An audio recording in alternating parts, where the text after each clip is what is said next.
અમે રજૂઆત કરી છે. આગામી 3 દિવસનો ટાઈમ NSGY વાઇસ ચાન્સેલર સાહેબને આપ્યો છે.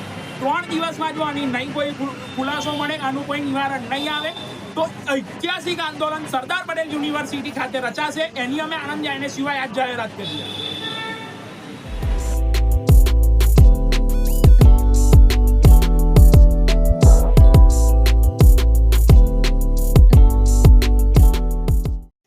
Okay, so hey guys, welcome back to my new blog.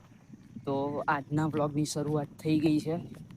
આપણે નીકળી ગયા છે ઘરેથી આણંદ જવા, કેમ કે આજે આપણો છે સોશિયલ ઇન્ટર્નશીપનો પહેલો દિવસ. અને જે ઇન્ટર્નશીપની જગ્યા છે આપણે હજી જોઈ નહીં, તો અહીંથી આપણે જઈશું પહેલાં નવા બસ સ્ટેન્ડથી ભાઈબંધ જોડે જઈશું, કેમ કે આપણે જોયું નહીં લોકેશન. અને આવું કંઈક વાતાવરણ છે. બસનો ટાઈમિંગ આપણને ખબર હતો નહીં, તો આપણે ચાલતા નીકળી ગયા, પણ બસ સામે આવી ગઈ. હવે કામમાં ગઈ છે બસ, બહાર નીકળે એટલે અડધેથી ગઈ જઈશું. બાકી આવું કંઈક વાતાવરણ છે. આ ગામ તરફ રસ્તો છે.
नहीं चलेगी, नहीं चलेगी,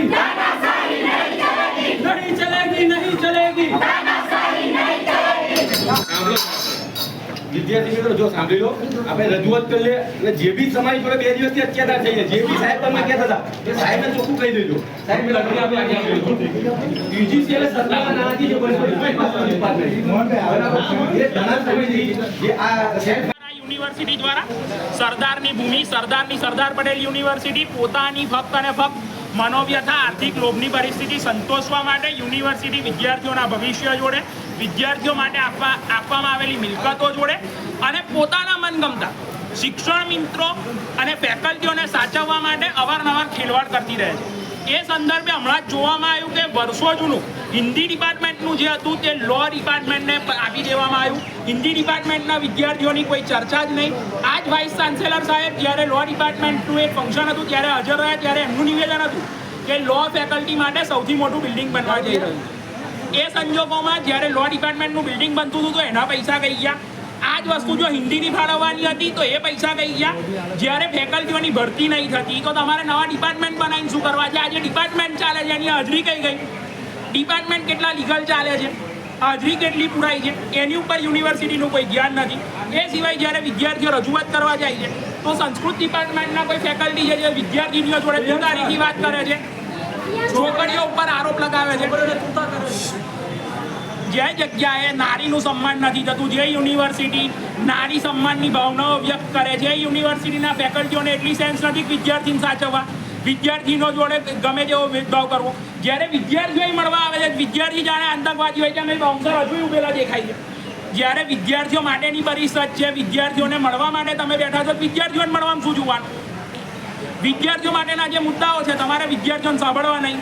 વિદ્યાર્થીઓ મળવા જાય 1.5 કલાક બેસી રહેવું પડે, અપોઇન્ટમેન્ટ માગે અને પાછો આરોપ તો એવો લગાવે કે વિદ્યાર્થી પ્રિય ચાન્સેલર છે, જાણે વિદ્યાર્થીઓને મતથી બન્યા હોય. આ મુદ્દાઓ લઈને અમે રજૂઆત કરી છે. આગામી 3 દિવસનો ટાઈમ NSGY વાઇસ ચાન્સેલર સાહેબને આપ્યો છે. 3 દિવસમાં જો આની નહીં કોઈ ખુલાસો મળે, આનું કોઈ નિવારણ નહીં આવે તો ઐતિહાસિક આંદોલન સરદાર પટેલ યુનિવર્સિટી ખાતે રચાશે. એની અમે આણંદ NSGY આજ જાહેરાત કરીએ.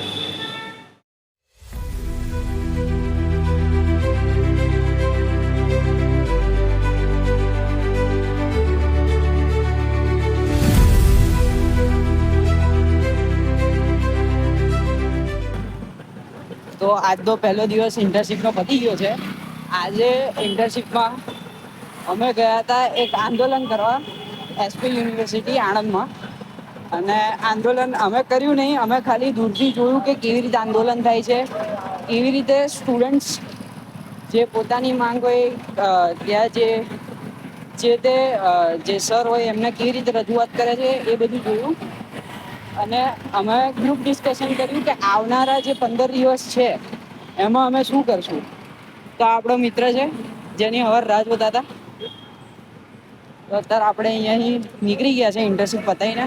તો આજનો દિવસ કમ્પ્લીટ થઈ ગયો છે અને હવે અહીંથી નીકળીશું ત્યાં બસ સ્ટેન્ડ જવા અને ત્યાંથી બસ લઈને બસ કે ફરી મહેન્દ્રશાહથી રિક્ષા કરીને આપણે ઘરે જતા રહીશું. તો હવે બસ સ્ટેન્ડ જોઈ નીકળી ગયા પણ બસ એક છે નહીં આજે અત્યારે.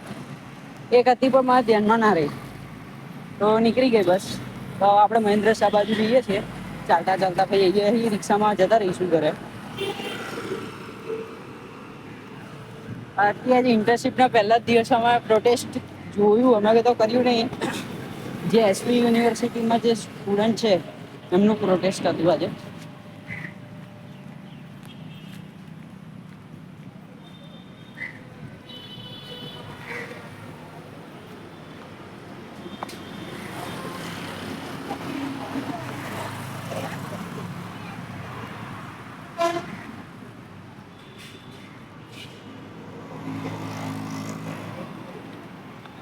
મહેન્દ્ર શાહ તો પહોંચવા આવ્યો, ફટાફટ રિક્ષા મળી જાય તો સારું છે.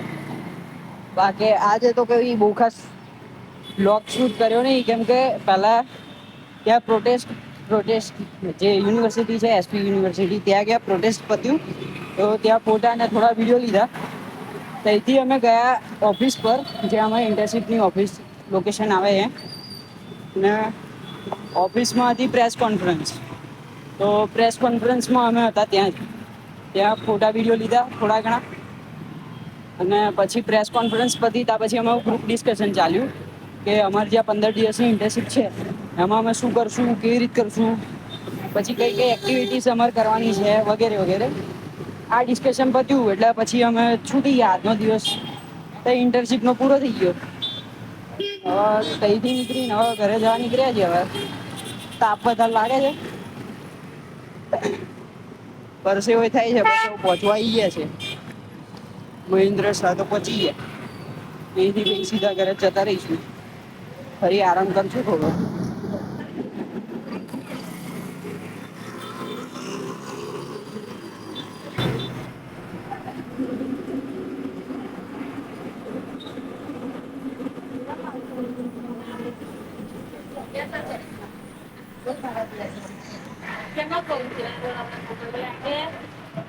તો આપણે પાછા જઈથી ચાલુ કર્યો તો વિડીયો ત્યાં પહોંચી ગયા છે રાટલા.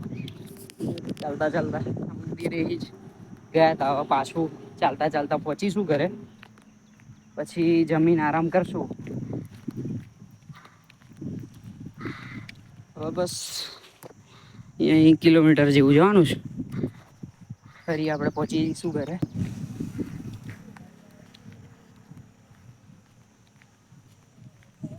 બાકી બસ સ્ટેન્ડ પહોંચ્યા પછી અમે ઇન્ટર્નશિપ કરવા તો વહેલા પહોંચી ગયેલા.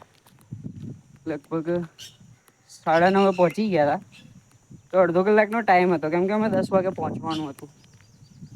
તો અડધો કલાક ટાઈમ હતો તો અમે ગયા ઇસ્કોન મંદિર. ત્યાં દર્શન કર્યા, થોડી વાર બેઠા.